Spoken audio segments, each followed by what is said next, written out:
धन्यवाद। आप लोग एक साथ बोलिए। धन्यवाद समय देने के लिए। पहले मैं बात करूंगा कोरोना वॉरियर्स की। एक तो पीपीई किट हमारे पास नहीं है, बहुत कम है पीपीई किट। आपका अनुभव हम सुनते रहते हैं पार्लियामेंट असेंबली के अंदर, बड़े अनुभवी आप हैं, तो यहाँ शॉर्ट एंड स्वीट बोलना आपको। बिल्कुल शॉर्ट। पीपीई किट नहीं है, और जो वो टेस्ट वो सैंपल देने के लिए बीटीपी किट भी नहीं है, वो थोड़ी सप्लाई बढ़ाई है। और अब जब गर्मी बढ़ रही है, हमारे कोरोना वॉरियर्स गर्मी में बाहर काम कर रहे हैं, तो उनको तकलीफ नहीं हो तो एनर्जी ड्रिंक, एनर्जी फूड उनको दिन में 3-4 बार मिलता रहे, उसकी व्यवस्था स्पेशली करिए। से राहत की व्यवस्था होनी चाहिए। हाँ वही कह रहा हूँ। हाँ, कूलर अच्छा आइडिया है, अच्छा आइडिया आपका जी। और ये जो जांच के लिए हमारे सैंपल अब तक जोधपुर जा रहे थे कल तक, तो अब आपने हमको पाली से जोड़ दिया है। सिरोही को जोधपुर से जोड़ा है और हमको पाली से जोड़ा है, तो दोनों क्रॉस हो गया है। तो हमको जोधपुर में, जब तक जालोर नहीं होता है तब तक हमको जोधपुर में रहने दीजिए, सिरोही को पाली कर दीजिए, ये प्रैक्टिकल होगा। दूसरा मैं किसानों के लिए कहना चाहूँगा, चने और रायडे की खरीद तो हो रही है, उसमें प्रायोरिटी तोड़ने की शिकायतें कुछ आई है, तो जो पहले आओ पाओ का आधार पर हो, इसकी थोड़ी चिंता करिए। और जीरे का और इसबगोल की और गेहूं की, इनकी खरीद भी शुरू हो, ये थोड़ी अपन चिंता करें। और ऑनलाइन राशन में अभी दिक्कत आ रही है, काफ़ी सुधार आया है लेकिन अब भी दिक्कत आ रही है, तो सबको जो जहां बैठा वहां उसको राशन मिल जाए, उसकी चिंता हो। बिजली के बिल जो माफ़ करने की, वो सब्सिडी देने की जो बात थी, वो वापस शुरू करनी चाहिए। और एमएलए लैंड में पैसा नहीं आया है, सिर्फ कागजी स्वीकृति तो आई है, लेकिन पैसा एलोकेट नहीं हुआ है, वो चिंता करिएगा। और अब आखिर में मैं प्रवासियों की बात सिर्फ एक इस मुद्दे पर करना चाहूँगा।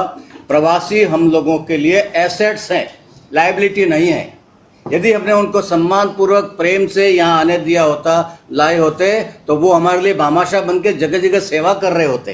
तो वो माहौल बनाने की जरूरत है। अभी हमने माहौल बिगाड़ा है पिछले 8-10 दिन में।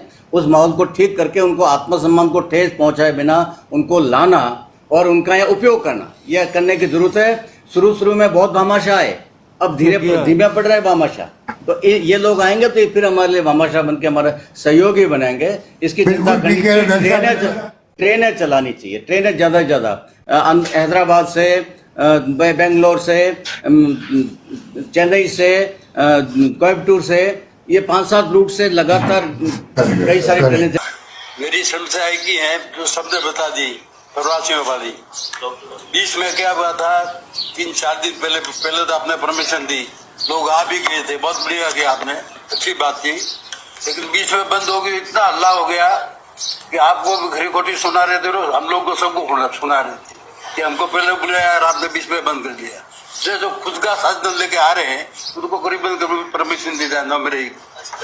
दूसरा, जो भी डॉक्टरों का बता सकते, ये बात सही है, 2000 डॉक्टर वाला भर्ती है, क्योंकि डॉक्टरों की हमारे पास कमी है वास्तव के, वो साबित की जाए ताकि जो डॉक्टरों की कमी है हमारी पूरी हो सके। और तीसरा मेरा इतना ही निवेदन है, मैं ज्यादा नहीं बोलता, आपको पता है 39 करोड़ की एक हमारे भिंडमाल शहर के लिए आपको मैंने लिखित में दिया था, विधानसभा में मैंने कहा था प्रोजेक्ट के अंदर का ही वो हिस्सा था, वो सैंक्शन हो चुका था, लेकिन वित्तीय स्वीकृति का कारण पिछली सरकार में रुक गया था।